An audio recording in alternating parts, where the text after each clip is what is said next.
You're not crushing it. No one's crushing it. There's no such thing as crushing it. There are good days and there are bad days. And let's stop with the myth making and let's talk about the reality. And the reality is building a company is a magic act.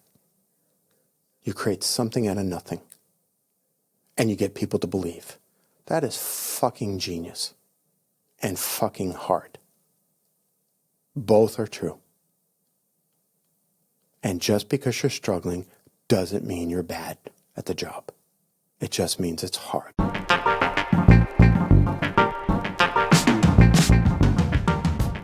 Jerry, thanks for coming in to talk to us today. Thanks for having me. It's really kind of cool to transport back in time and be in this neighborhood again. So. Well, that's a perfect seg. It's almost like you saw my notes. You were Brooklyn born and bred? Yeah. Flatbush and then Bensonhurst. And then middle of high school, I moved to Queens. I betrayed my hometown. Still was a Yankee fan, not a Mets fan. And then eventually moved to Long Island. But high school, you went to the Edward R. Murrow? That's right. Adam Yount. Was that Marissa Tomei. Was it brand new then? It was, I think we were the 4th or 5th graduating class. I keep banging into this. I'm going to push it back a little bit. Yeah, I think we were the 4th or 5th graduating class. I mean, I think the first graduating class was 77 and we were 81.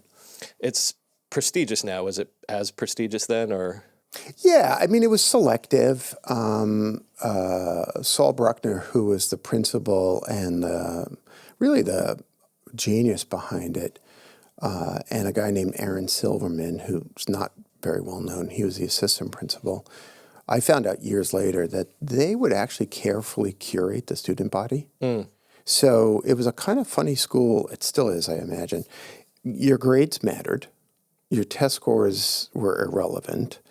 They were looking for creative talent, which is probably why Basquiat went there. We were a kind of hodgepodge of misfit toys, if you will. And, aside from having my own personal journey with depression, it was an extraordinary experience. Were you contemporary with Basquiat or Tomei or? No, I was contemporary with Marissa. Marissa, if you're listening, I miss you, dear. No, we were in a play together. She was a year behind me, as was Adam Yount from the BC Boys. Their class was much cooler than our class. But we were in a play in my senior year, called Midsummer Night's Dream, the Shakespeare play. And I played Oberon, King of the Fairies, and I think she was Titania. No, she was one of the 4 lovers, which is like a central theme in the play. You mentioned being in this neighborhood. Listen, anytime even friends that were here that grew up in the 70s and 80s New York, it's different. Well, this is what I'm looking for. So compared to New York today, what was growing up in New York like then? Well, you have to remember that, so I graduated from high school in 81. And so I lived through, the summer of 77, which was the blackout, which was the summer of Son of Sam. And the thing about the blackout was we went for days that summer without electricity. And I think it was that fall, when the Yankees were in the World Series. Did I mention I'm a Yankee fan? Yes. Yet again, the Yankees. Reggie Jackson. That's right. That's right. Yes. But the important thing was Howard Cosell calling the game and saying, "Ladies and gentlemen, the Bronx is burning," because they had that aerial camera that panned out, and you could see these fires going on in the South Bronx. So it was a pretty intense period. The subway system was, I would take the subway. First, I was taking a bus from one part of Brooklyn to go to high school. Then, in the middle of my first year, my 9th grade, the family moved to Queens, and then I was taking a subway, and it took an hour and a half to 2 hours each way to to go to school.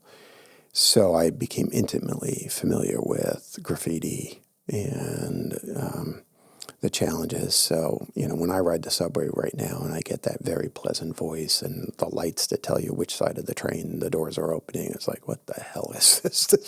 This is not New York for me. It feels foreign, or does it still feel like home in a sense? Both.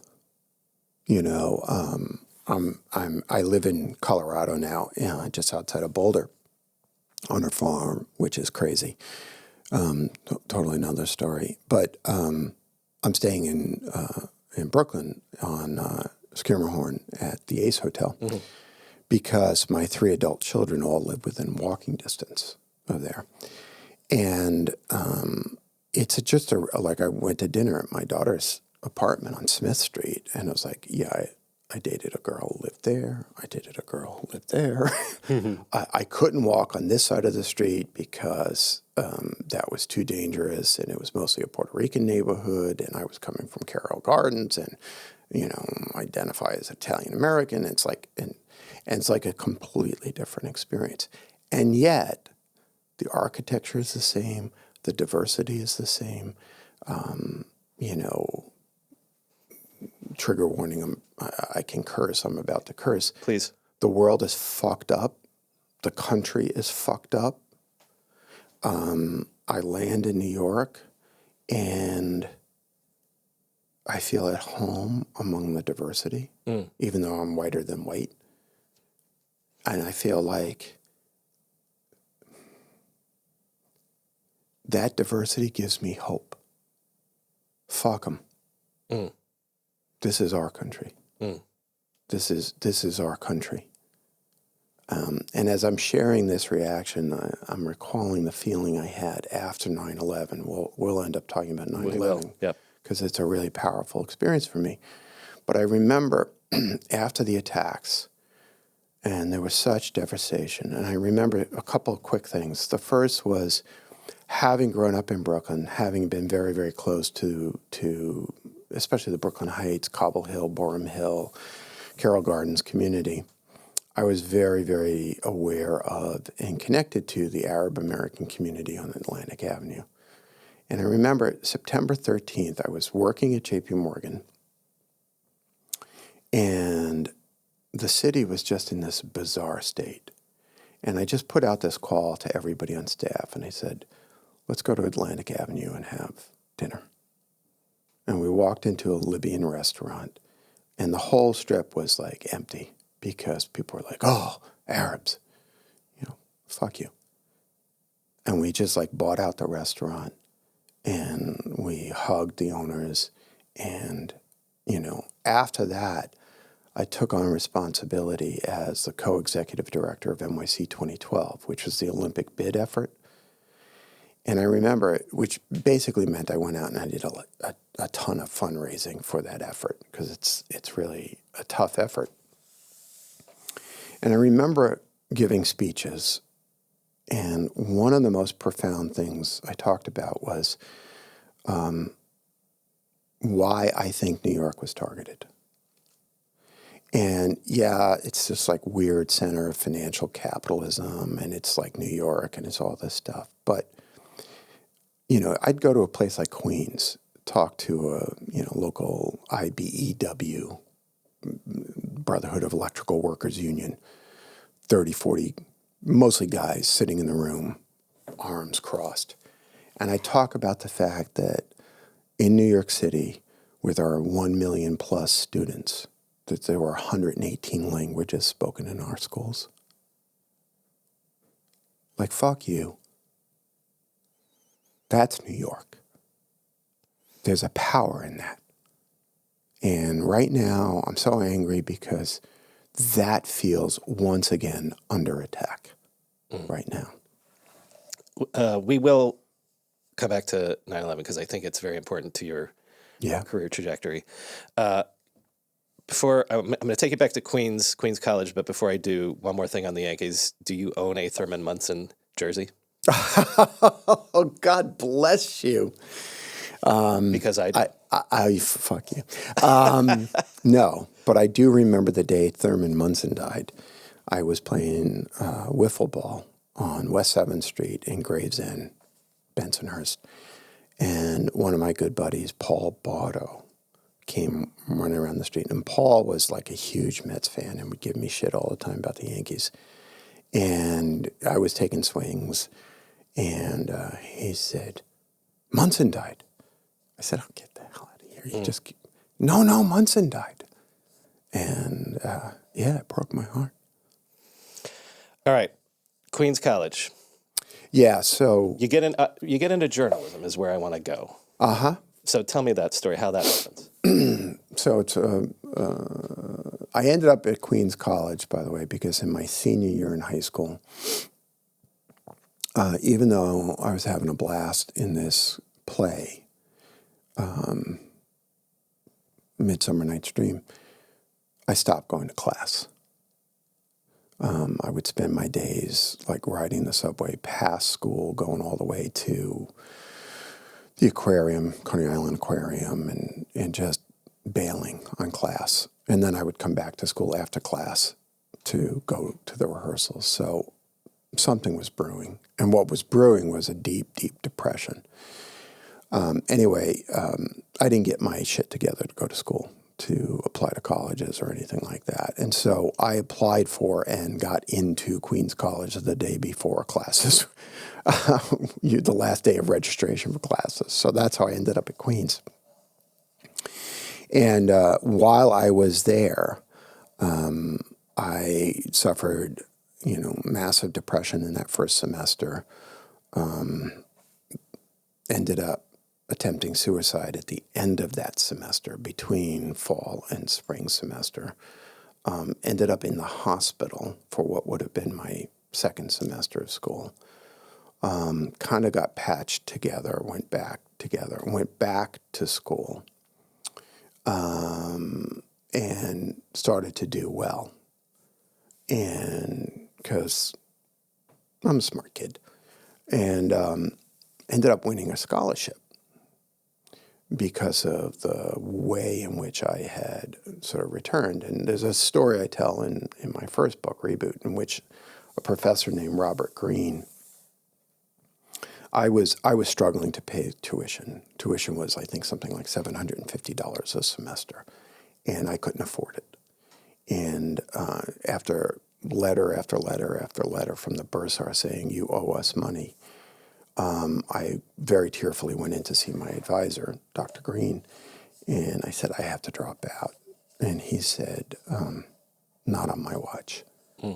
And he said, I'm the sole judge. I'm going to give you the scholarship. It's a brand new scholarship, and it comes with a summer job. And he gave that scholarship to me. It paid my tuition for the next 4 semesters. And the summer job was working on the copy desk at a magazine on Long Island that was writing about technology, of which I knew nothing. But what year is this? 82, 83, something like that. And at the end of that summer, I went into a guy named Drake Lindell, who's the editor-in-chief, and I said, hey, it's been a great summer. I got to go back to school. The summer job is over. And he said, where are you going? And I said, well, I got to go back to school. And he said, well, can't you work part-time? And I said, doing what? And he said, I don't know. And he offered me a job on the spot, $5 an hour. And I started working part-time as a reporter, mostly because I was a bit of an annoying kid, whereas like I would copy edit a piece or proofread a piece, and I would like kind of improve it. This headline sucks, and I'd rewrite the headline and that kind of thing. But I found my way as a reporter. And what was kind of cool was that I would spend time in between classes. Hello, kids. This is before the cell phone. And I would be on payphones. And I would do 2 things. I would do interviews with a stack of quarters and call sources. And I had this little TRS-80, what we would call a laptop, but had an 8-line LCD screen that I would file stories from. Roughly an electric typewriter, really. Roughly an electric typewriter, and it had an acoustic coupler. And so you have to imagine, I'm in the kosher cafeteria at Queens College, taking these couplers out of my backpack, attaching them to the payphone handset, and hitting send while dropping quarters. Now, wait, I want to point out, because people might not understand, you're doing that because you're recording the conversation. No, I'm doing that to file the story. Okay. It was a modem. So it was a modem. So And I had composed the story on this little LCD to send screen. it back in. Right. Yeah. So that the dial-up that people old enough to even remember AOL, you're essentially sending the signal. Yeah, this is pre-AOL. Yeah. No, absolutely. But what I'm saying is the way you're sending it is the sound that's going through the receiver. That's right. At 400 baud. Right. I started at 14.4 on my first modem. So that's because you're a youngster. Okay, let me. The magazine, was it Information Week? Yeah. Good memory. Okay, so early 80s, it's essentially an industry magazine? Yes, it was. Its target audience was a chief information officer. So the folks, mostly guys, who would buy technology for big corporations. What is the technology that you're covering? I mean, the PC era is here. Just barely. Yeah. Just barely. So what are you covering? Big iron, mainframes, IBM. My first beat was what was called the bunch: Burroughs, Unisys, NCR, Control Data, Honeywell. It was all these large mainframe manufacturers who competed with IBM. IBM was a premium beat. I was a young punk. But we would cover like a new disk drive coming out. But there were some pretty powerful stories, like when HP introduced what was called the Prism chip, and it was a dramatic architectural shift. Or later, I started covering what was then called supercomputers, and I started covering the developments around what's known as gallium arsenide chips, which was a different medium for making faster and faster chips, or Cray Research, which had water-cooled stuff. And by the way, all the stuff that I just said to you, I was an English major in college. So the dissonance of covering all that stuff was just weird for me. But they just throw you at it. You don't have to have a background in it, so you're learning literally on the job. Yeah, I mean, I had... Looking backwards, right? I'll be 62 in December. Looking backwards right now, and I did the same thing when I was a venture capitalist. Everything is autodidact. Everything is self-taught. Is there a lesson there in the sense that people think that there has to be some sort of certification for certain things, or is learning in the real world better than the dichotomy is false? You need both. There is a value in training. And the value is don't fuck it up, don't do this wrong.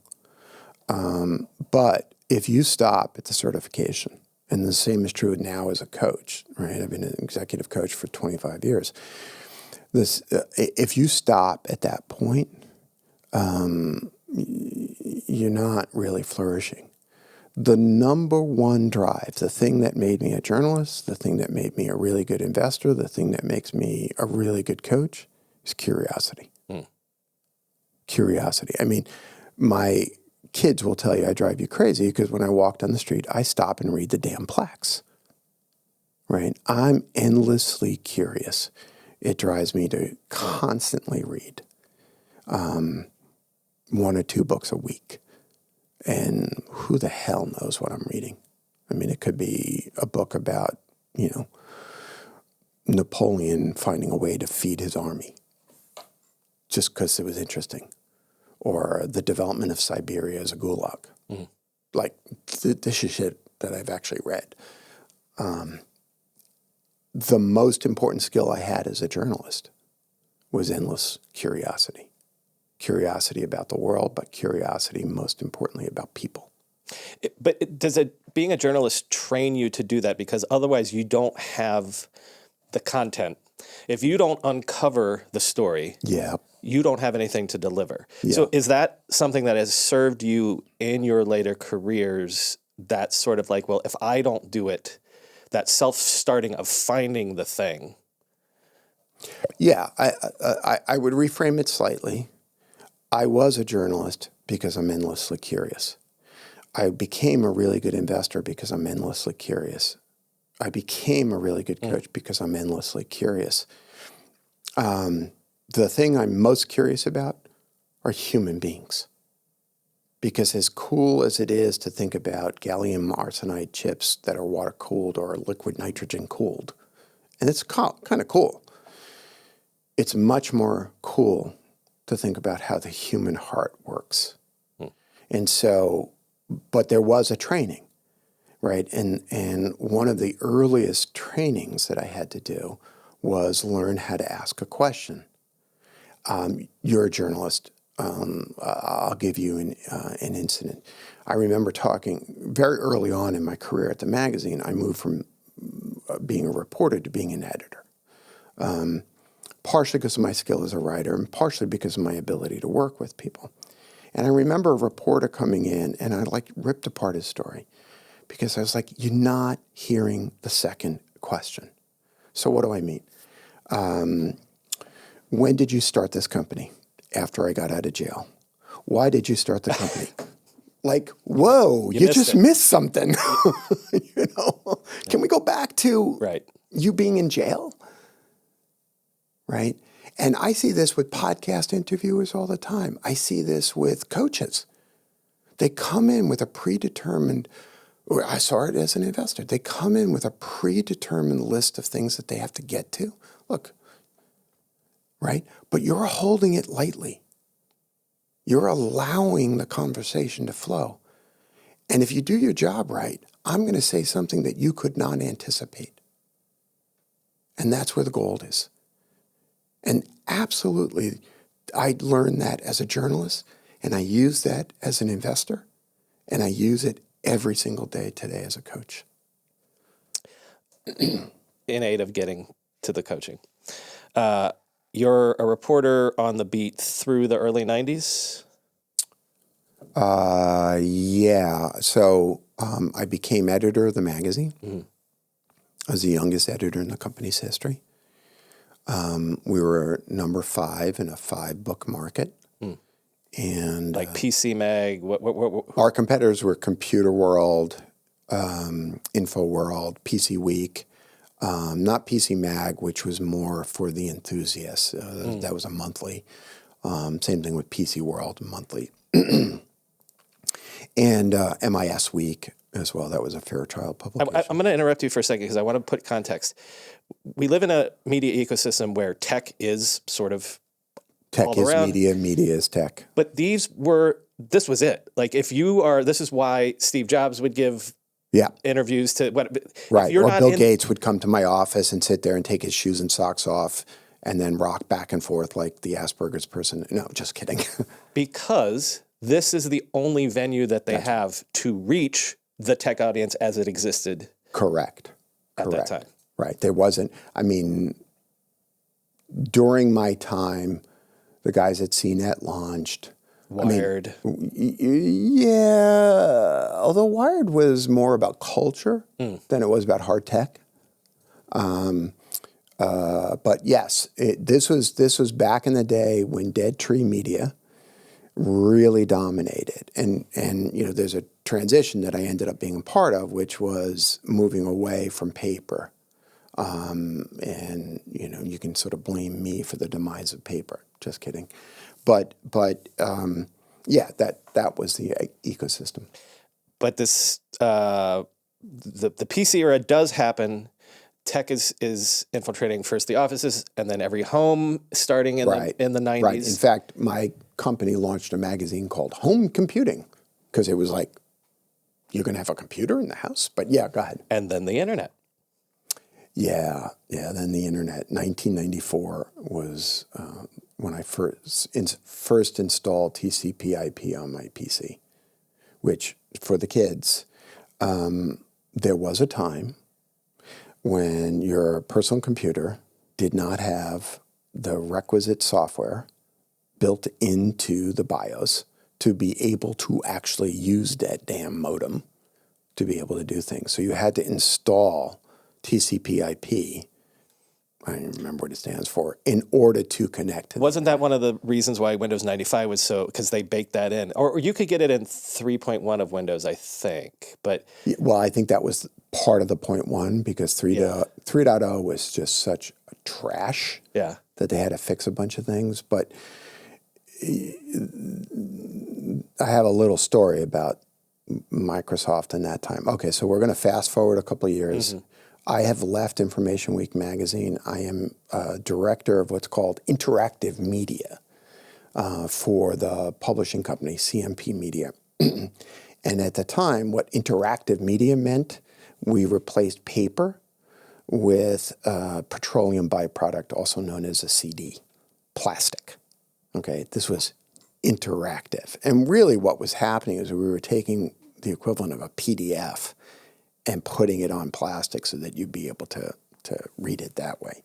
Or worse, we had a fax service where you could get stories sent to you by fax. Okay, we emulated NY Times fax, which was crazy. This was our interactive media thing. And right around the fall, it was like spring of 94, summer of 94, into the fall of 94. Well, the spring, I began Mark Andreessen and company at NCSA, Illinois, developed the first web browser, Mosaic, and it was just mind-blowing. It was absolutely mind-blowing because heretofore you used services like what's called FTP or Waze to actually... Gopher. Yeah, Gopher. And it was all text-based, and there was no such thing as clicking on a link. There weren't images. There were no images. And there was no sound. There was nothing. And you were just typing, right? And in the summer of 94... Microsoft was launching something called MSN. And it was a competitor to AOL and CompuServe, which were kind of walled gardens that you would link into, and that was it. You would be on these bulletin boards. And AOL's revolution was the inclusion of a graphical user interface so that you could actually use a mouse and click on things to make things happen within. And Microsoft was trying to build a competitor, and I was being recruited to be the head of editorial for MSN. And while simultaneously trying to build what became TechWeb, what was our first iteration, how do we replace paper and do this, in the fall? And that experience was just this really heady time because those of us who were working on it knew that we were heralding the end of print, that ecosystem that you were defining before. We knew that we were creating something new, like what does an ad look like? See, this is not sticking to the notes. There's stuff like Pathfinder's happening around this time. Right, and Hotwired. And you're all reaching for metaphors for what this is. Yes. And so the thing, the concept of a page view comes from... Yeah. Or you're selling ads by CPM, which was the old newspaper magazine model. So... But we had no standard about what an ad was. Right. We had to invent that shit. And... You're pulling from metaphors from the previous media and eras, but you don't have any idea where this is different. It is interactive. Right. So that time period, the sense that you don't know where it's going. Yeah. Incredibly thrilling. I remember internally we debuted, so I'd spent that time. I ended up turning down MSN. I'll tell you that story later. But I stayed at the company. and continued to work on launching this thing, TechWeb. And the plan was to launch it at a trade show called Comdex, which was in Vegas.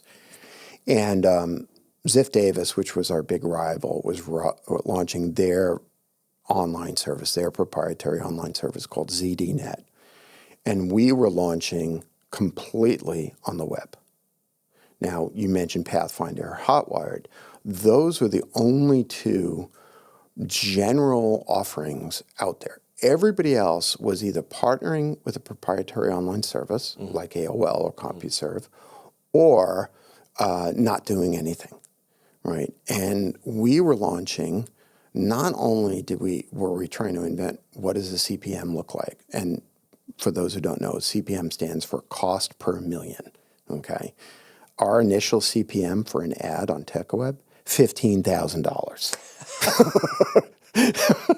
Listen, by the way, for context, if you get a $30 CPM in podcasting, oh man, $15 CPM, and you're on Easy Street. Yeah. So, because we didn't know, we were just making it up. We had no idea people going to click on this thing? What's going to happen when you do it? So literally, we're inventing all this stuff going on.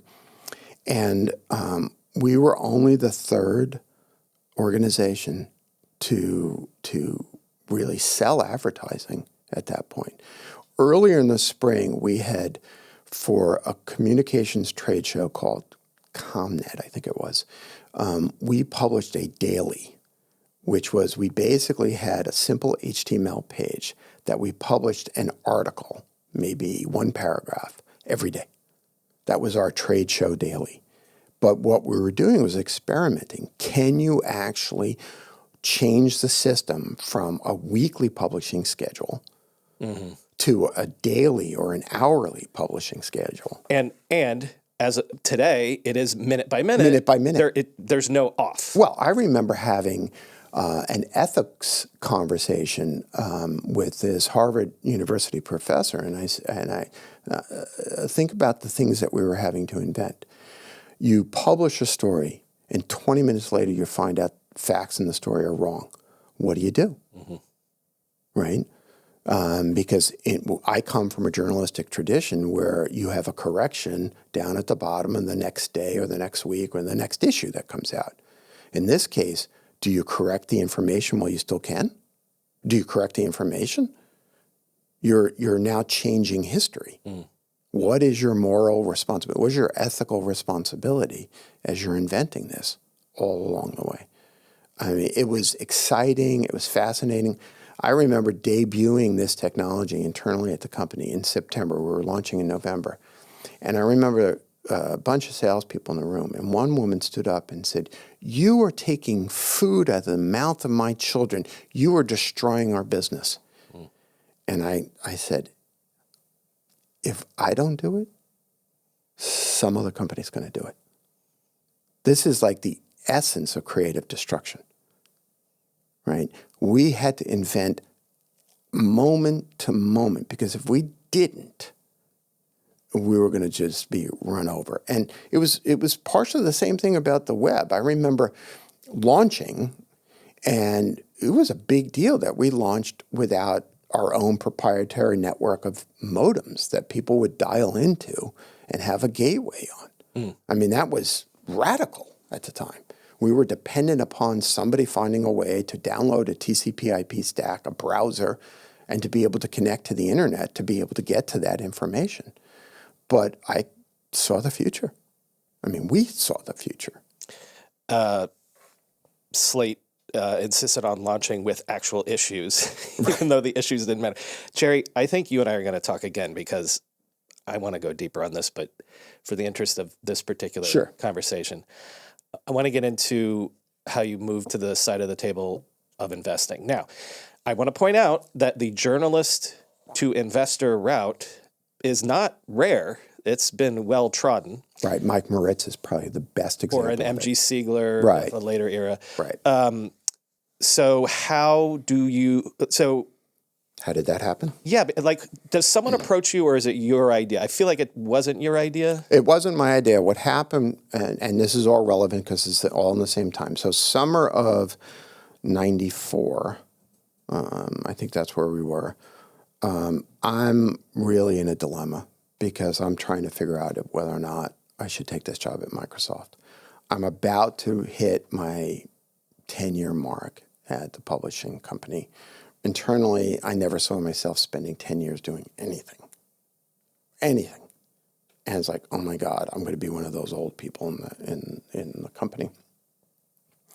And it was a really exciting job, but it would mean moving from Long Island, where my wife and I had just started having kids and we had a house and all this stuff, to Seattle, and like just home. And so I was really in the midst of a dilemma. And there was this guy named Dave Wetherell, and Dave had launched. He had a marketing company, and he had stumbled upon a small software company, and they developed a competitive browser, competitor to Mosaic, called BookLink. And his metaphor was books, right? Turn the page, click on a link, new page, that kind of thing. Anyway, he was in the midst of discussing with Microsoft. Well, no, he wanted to get all of our publications on their homepage. This was like the thing that we would do, right? And so he and I spent a lot of time. And he was an entrepreneur, so he was kind of fast talking, and he would call me up. And I remember one day he calls me up, and he's like, and he's telling me all this exciting stuff, and I'm kind of listening, but not really. And he says, "Are you okay? You sound distracted." And I told him about this offer from Microsoft that I was trying to sort through. And he gave me really liberating advice. He said, "Fuck Microsoft, you don't need them." And I was like, "What?" Because my thought at that point was I was going to be trapped forever if I didn't take this job, but I wasn't sure I wanted to take the job. And I also saw the future, and I was not sure, and all this stuff. So I turned them down. And then a couple of weeks later was Comdex. And I'm at Comdex demoing what we call TechWeb. And in the intervening weeks, Dave had cut a deal with Microsoft to embed their browser in MSN. And Microsoft was launching MSN at the show. And Bill Gates, was up on stage demoing something radically new, something you couldn't do before, which was log into your proprietary online service and go out and browse the web. Except he didn't have a signed deal to use that browser. And so while that was all going on, Steve Case at AOL turned around and bought BookLink. Kind of screwed them. And they announced it just before this all came out. So it was like crazy town. Anyway, I'm at my booth one day, and Dave is walking the show floor with Steve Case, and they come over, and Dave introduces Steve to me, and Dave is singing my praises. He's a very, very kind man. And he's like, "Oh, this guy's genius," and all this stuff. And Steve says, "Why don't you come work for us at AOL?" And I said, "Well, doing what?" He goes, "I don't know. We'll figure it out." That was my first exposure to, I don't know, we'll figure it out. And I was like, I can't do that. But it planted a seed. And by the end of that fall, I was working for Dave, launching one of the first internet-specific venture capital firms. I always can't ever nail down the name. It's like at Ventures, or Yeah, it's the at CMG. Ventures. Well, CGMI. The official name was CMG at Ventures. Right. But we got the domain ventures.com. And so it became at Ventures. And how big's the fund? Dan, it was $35 million. It was nothing. Okay. I have so many questions about this. Now, number one, what we're talking about is venture capital. You don't have experience with this. Zero. Okay. I actually had to have a friend who had recently graduated from HBS explain to me the way a venture capital firm works. I could go into that, but what I'm more curious about is, what do you think your remit is? What are you going out to do with this $35 million? Realize the potential that I saw brewing all that year, which was reinventing media, figuring it out. There is a whole new world out here. And, to be honest with you, I had no idea that I actually might make money. I had no idea. I was just fascinated by what was happening with the way in which we interacted with information. Even the ethical questions I was asking before.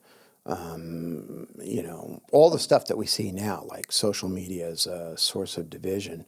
Back then, we saw social media as a source of unity.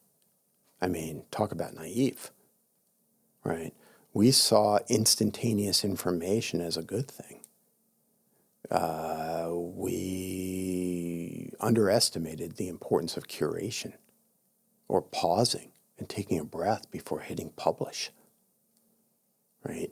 I mean, we were just so phenomenally excited at the world that we were creating every single day. So you're largely investing in essentially to come back to the term interactive media startup? Yeah. How big are the checks? Yeah, $500,000. What is the valuation? I mean, to put it into perspective, one of the first investments we did, I think it was my then partner, Dan Nova, who's at Highland now still, shout out to you, Dan, found a technology transfer. Universities will often develop technologies and then cut a deal to transfer the technology and create a company out of it. It's a long-standing practice. Well, Carnegie Mellon had done this, and there was a guy named Mike Maudlin who developed the world's first spider, which was the ability to crawl the web, follow links, and create a database based on that. That was the first search engine. It was called Lycos, Lycos. Why Lycos? Lycos is, I think, a Greek or Latin name for the wolf spider. Mm-hmm. And that's where his emphasis was. The cool thing about spidering the web and capturing information. The minute I saw this demonstrated, I was like, oh shit, we're going to sell ads against those results. I'm going to search on best toaster and I'm going to get an ad for toasters. Mm-hmm. And I thought that was cool. Now I can't stand it. But, at the time it was like inventing stuff like that and realizing that, we just changed information retrieval forever. I prompted you by asking for a valuation. So Lycos. Okay.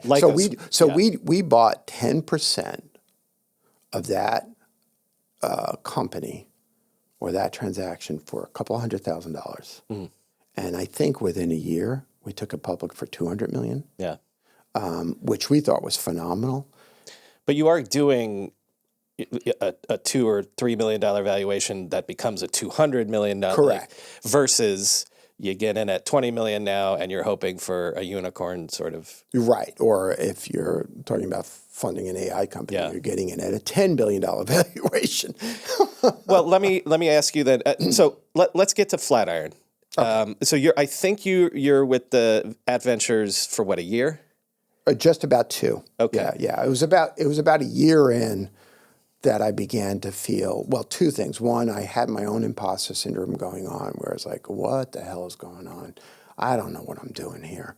And the second was I was just not happy in the partnership. And a complex set of reasons behind that, some of which had to do with my now growing depression. But I was in an office in New York. Everybody was based in Boston. I would fly up there every week. I was kind of miserable doing that. But I was seeing some cool shit. And to our earlier point about this time, I had an office on 17th and Park Avenue South. What ended up being in the building where First Round Capital's first office was, I believe. And I remember having this crappy little office and, sitting at my desk with torn jeans and a ripped Yankees shirt and probably a Yankees cap on. And we'll name him later. This kid, Jason Calacanis, walks in and that whole thing. But anyway, that was that era. And it was before Flatiron, but I was looking at transactions, looking at deals. Geographically, I want to point out that is Silicon Alley. Yeah, Like it's the heart. The It's classical like the beating heart. It's like right on Union Square, and it still is too. Yeah, today all of the big VCs still have offices Right. in that neighborhood. Right. Yeah. Right. So what is Fred doing? How do you get Well, hooked up? Fred Wilson's at Euclid, Mm-hmm. Euclid Partners. He graduated from Wharton. His undergraduate was at MIT in naval engineering. He decided he didn't want to design boats. Went to Wharton, and he was working, I think, from the moment he graduated at Euclid, and as a young punk investor, smart guy. But he and I met on a transaction called Freeloader, which was started by a guy named Mark Pincus. Well, Mark Pincus and Sunil Paul. Mark, of course, went on to launch Zynga, which was probably his biggest success. What was Freeloader, though? Because I recognize the name. Oh, Freeloader is a crazy, crazy business model. Okay, have a seat, everybody. This was back in the day when people had the bright idea to run ads on your screensaver. So there was Pointcast, Right. which was the Pointcast network, which would drop news stories in between ads on your screensaver. So here's the idea. You're not using your computer, but you're still staring at the screen. And that's what Freeloader was. It was using the real estate, if you will, of the screensaver. Well, and that evolved into putting ads in people's browsers as well. Remember, along the top. I think we were doing ads in browsers before that. It was like we were looking for real estate, basically. What that evolved into was something called People PC, which was basically you get a free PC, but you have to look at ads all over the place. Yeah. So Okay, you and Fred hook up on this deal. Right. We're looking at the transaction together. Mark gets into a fight with Dave Weatherall because Dave, we've already invested in Lycos. Mark wants to do a deal with Yahoo. Dave gets upset. This is before we've invested. Dave gets upset and says, no, you're only going to be able to do a deal with Lycos because it's a competitor. Mark says, what the fuck? That doesn't make any sense. There's a fight there. But Mark and I liked each other a lot, and so much so that Mark would regularly call me up for advice. Yeah, you owe me, buddy. And one day I'm passing through an airport, and he calls me up, and I had met Fred. Fred and I were going to do the deal, co-invest in the deal, and then we had to pull out. And Mark calls me up, and he says, Fred Wilson's leaving Euclid, and SoftBank is going to back him, and he's going to raise a new fund, and you should be his partner. And I was like, that's a really interesting idea. Because SoftBank is already doing things like they were backing Yahoo already and stuff like that. I think at that point they'd already put money into Yahoo. Yahoo, I think, had gone public. Right. Masa's already gotten the religion, and it's starting to. Yeah. I mean, Masa almost invented the religion. The religion of hyperbolic investing, and what he was doing in the U.S. was there was sort of SoftBank U.S. and Fred knew some of the people there. There was a guy named Ron. I'm blanking on his last name, who was sort of heading up SoftBank's venture-style investing arm in the U.S. But then they ended up creating multiple funds. But they were backing young investors like Fred or like Brad Feld, and then that's a shortcut though, because you mentioned for the previous fund you were all the money was back in Boston, which historically that was where venture money traditionally was. Well, it was always Silicon Valley and Boston, what's called Route 28. Right. It was like those were the twin poles of venture capital. If you hadn't gotten that backing, doing a startup in New York City, a venture fund in New York City, would that have been a difficult raise? Oh, sure. I mean, it was a difficult raise at the time. And I remember when we launched, there was like headline news, venture fund launches in New York City, right? Front page of the New York Times business section. However, shout out to Alan Patrikoff, who's in his 90s. And Alan has been in New York-based venture capital for 50 years, 40 to 60 years, 70 years. I don't even know how long. And shortly after Fred and I launched, I'll never forget this. Fred knew who Alan was. I didn't know who Alan was. We get this phone call. We've been summoned by Alan. And so we go meet the Godfather. Yeah. And he was gracious and lovely and smart. And to be clear, there were people like Venrock were here and that. But what was different about Flatiron was that we were Yankee baseball cap, ripped T-shirt, ripped jeans, move fast, see things that other people aren't seeing, and just move and get in there. Endlessly curious, willing to have the shitty office, not caring about status. By the way, different than even Sand Hill Road out in the valley, because we didn't care about Porsches. We just wanted to build dope shit. People had to go to Sand Hill Road. You're saying you're out in the field. That's right. We're just walking the streets here. I mean, it ended up developing like that a lot in San Francisco. Right. What I'm saying is when you had to go to Sand Hill Road, you had to go to the mountaintop to ask for money. That's right. And you're saying you're looking for the people and you're saying, hey, I'm going to Yeah, I remember like our days consisted of going from, you said before that was sort of the heart of Silicon Alley. We were going from office to office to office to office. And our offices were shittier than the company's offices because none of that shit mattered. Like what mattered was building good shit. I'm going to name investments from this time, but we're only going to be able to do a couple of them. Yo-Yo Dine, Gainesville, Vertical One, New York Times Digital. Let's do Yo-Yo Dine. Seth Godin. Seth, what did you see there? Well, let's back it up. I first met Seth when I was at CMG Adventures, and I brought Seth all the way up to Andover, which is where our offices were, so even north of Boston, for the Monday morning partners meeting. And I was like, this guy's brilliant. And he presented, and my partners turned him down. And they just didn't like Seth. And it drove me fucking crazy. It was like the straw that broke the camel's back. I was like, I don't get this. I really don't get this. And it wasn't universal. There were partners who liked it, but they just didn't want to do it. And that was one of the first transactions that, when Fred and I were talking about getting together and forming what became Flatiron. It was, the original name, by the way, was Acme Ventures.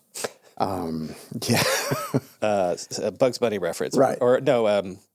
Wile E. Coyote. Yes. You're right. And so I had this picture of like the frosted glass door with Acme on the front, and like people would walk in and it would be like this old, film noir,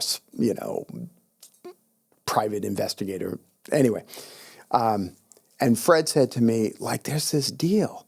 Yo-Yo Dine, and there's this guy. And I'm like, oh, man, we have the same taste. Mm-hmm. And I think Yo-Yo Dine was the very first transaction that we did. It is Seth Godin. Let's underline that for a second. But what was Yo-Yo Dine? Real quick, because permission marketing. So permission-based email marketing. So back in the day, Seth had a brilliant notion, which was rather than just spamming you, he'd tap you on the shoulder and say, hey, would you like this message? Opt in. Opt in.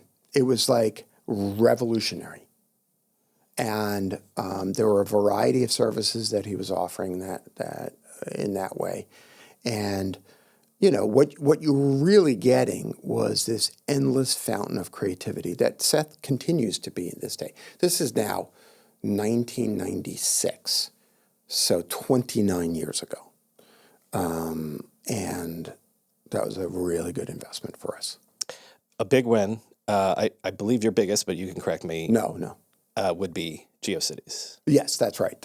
I thought you were saying. Tell me the GeoCities story, and then I'll give the context of maybe the first glimmers of social media. But Yeah. tell me how you learn about GeoCities. Well, I first learned about GeoCities actually when I was at CMG Adventures. It was then called Beverly Hills Internet, and it was a dial-up service. I interviewed him. I can't remember the David founder's name. Bonnet. Yes, I interviewed him years ago. Yeah, and David so just to set the stage, David had hit upon this brilliant idea. So the original business, he and John Resner were the co-founders. They had a bank of modems, and people could dial in, and then through that get a TCP/IP connection and go out to the internet and do all this stuff. And he had this brilliant idea that maybe we could host homepages. And there was a really, really powerful thing that started to happen, which was this is like pre-blogging. Yeah. People started writing real stuff. And there's one famous story of a guy who had been diagnosed with AIDS who began talking about his journey. Now, P.S., background. David and his former husband, Rand, David's husband was the first openly gay judge in the state of California. And he died from complications from AIDS. So this thing was fucking personal. This was really, really powerful. To give a forum, to give voice to people who, for a variety of reasons, and boy, do we need this again now, who, for a variety of reasons, whose stories were not being heard and whose struggles were not being heard, was phenomenal. His brilliance was organizing those pages by neighborhoods, right? And so one of the most popular neighborhoods was West Hollywood, which was an LGBTQ community, and he gave voice. It exploded in terms of traffic. So this is like spring of '96. I'm at Adventures officially, but I'm making my way into starting this new thing with Fred. And one of our first investments was, this. And Fred was fascinated with it. I had developed a good relationship with David. There was a complexity in that Dave Weatherall did not want me back in the deal. He was so angry with me for leaving. He saw SoftBank as a competitor, and he thought, Jerry's like gone over to the dark side. I'll be damned if I let SoftBank in as an investor. We got in. I don't remember the numbers, but it was a several billion-dollar return on our investment. Because it gets acquired by Yahoo, or did it go public first? It went public first. Yeah. It exploded. We used that. It refined it. It changed its name from Beverly Hills Internet. He had the domain name Beverly Hills 90210. That was like the cool thing. And we launched as GeoCities, reformulated. Here again, we had to invent, well, what does it mean to put an ad on somebody's blog?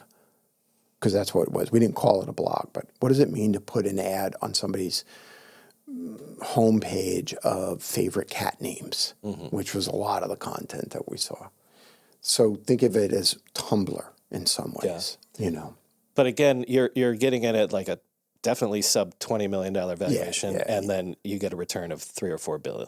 Well, it was sold to Yahoo, and that was a crazy story because Yahoo was also an investor, as was SoftBank, or SoftBank was an investor. I don't remember who specifically held it. But the Yahoo representatives accidentally found out that Lycos, through David, was going to make a bid to acquire the company. And this is like, I think we went public in the summer, and then right around Thanksgiving, there was all this stuff going on. The dream was that AOL, I think, was trying to buy Netscape. David wanted to combine Lycos and GeoCities and buy Netscape. Lycos and GeoCities were both public at the time. Yahoo got wind of this. They kind of made an offer. It was a crazy time period from November. I think we closed maybe in January, February. And the final price was like $3 or $4 billion. So, we went from a $20 million valuation or so to a $3 or $4 billion valuation in the space of maybe 2.5, 3 years, which is nothing these days, but back then it was a big deal. If this is not a big deal, tell me to skip it and we'll skip it. But Calacanis helping you source the deal or? No, he didn't source the deal because I brought the deal in. What Jason was really helpful for us on was, at the time it was becoming really, really clear that there was almost a generational difference happening. And so what Jason did, what we asked Jason to do, we had, by this point, in addition to SoftBank, JP Morgan Chase, or its predecessor, Chase Capital Partners, was our prime backer. So SoftBank and Chase at this point, eventually SoftBank dropped out and it was just Chase.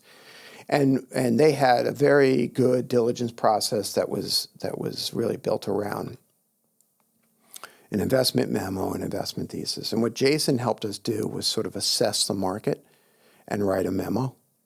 But Jason didn't find the deal. It was diligencing. Yeah, he was diligencing. He was kind of acting like a young associate would, which was go out and tell me who the competitors were. A scout, that's right. Okay, I have to get you to a board meeting in 10 minutes. So I'm going to alight over stuff and we're going to talk again soon.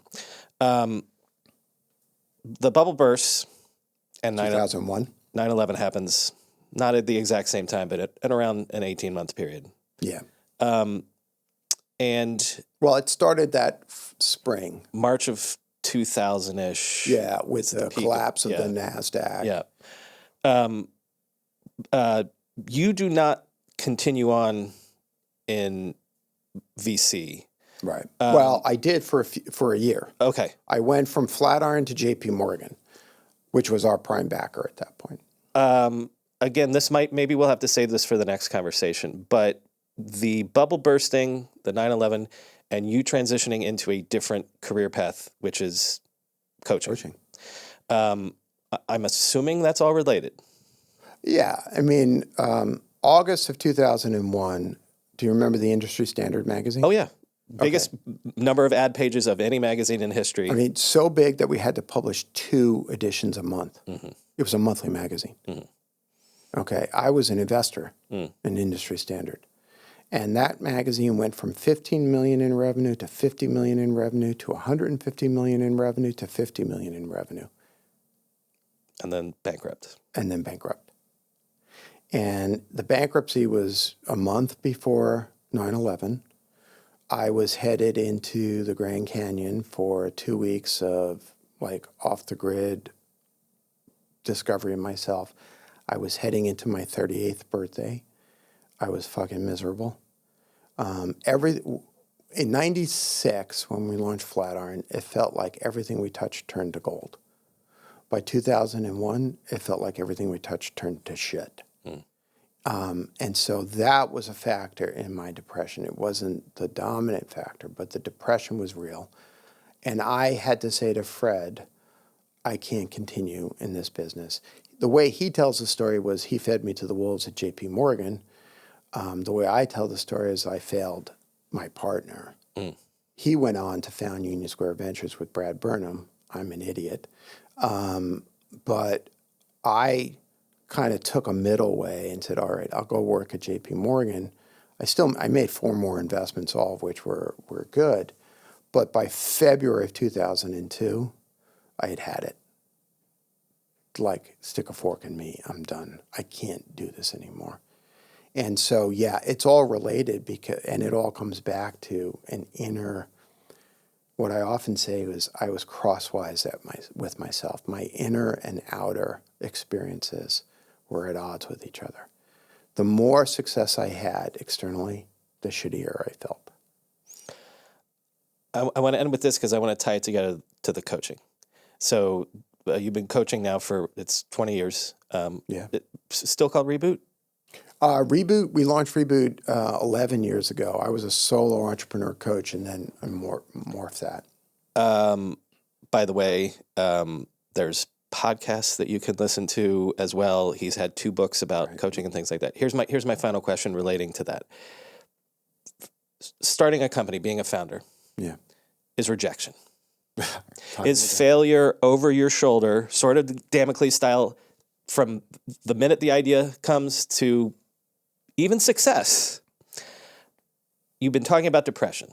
Yeah. To what degree is that what you understand that makes you a good coach for executives and startups? Well, I go back to the endless curiosity about human beings and how the human heart is. And I'm particularly fascinated by how the human heart breaks. I have said many times that all I'm really doing is going back in time to 38-year-old Jerry saving his life again and again and again. Because by February 2002, the suicidal ideation had come back. And if I didn't change what I was doing, I was going to kill myself. And so despite all the success and all of that stuff, and I went into coaching, and I still, all these years later, am in coaching for one purpose only, to alleviate suffering. Right? Now, I happen to have a point of view about how businesses get built and what are the challenges of leadership. So there's an intellectual side of this, but that's all in service of people not feeling like shit. And if you have somebody who has power who feels like shit, what they end up doing is hurting other people. So by alleviating suffering, I'm not just talking about the suffering of the individual at the top of a pyramid. I'm talking about changing that person, helping that person transform so they don't hurt people who have less power. If there is, this is absolutely final. If there's someone listening right now that is a founder at a company, executive at a company, and is feeling terrible, I know this is asking you for a bumper sticker like thing, but best advice you could give them just in terms of you're feeling bad now. A couple of quick things. Yeah. Depression lies. And one of the lies it tells you is that because you feel like shit, you are shit. That is not true. And you're not alone. One of the most important things, one of the things that has driven whatever notoriety I have is my willingness to talk about things. And the reason I'm willing to talk about things is because we don't talk about things enough. Because that feeds the sense that I'm the only one who's struggling. When I first started my boot camps, which are my multi-day leadership immersives, on the first night, I was very famous for saying, the bullshit and the spinning stops here. You're not crushing it. No one's crushing it. There's no such thing as crushing it. There are good days and there are bad days. And let's stop with the myth-making and let's talk about the reality. And the reality is building a company is a magic act. You create something out of nothing and you get people to believe. That is fucking genius and fucking hard. Both are true. And just because you're struggling doesn't mean you're bad at the job. It just means it's hard. I can't top that, Jerry. We're going to talk again, but thank you for talking to us today. Thank you for having me. It's been a delight to go down, tripping lovingly down memory lane.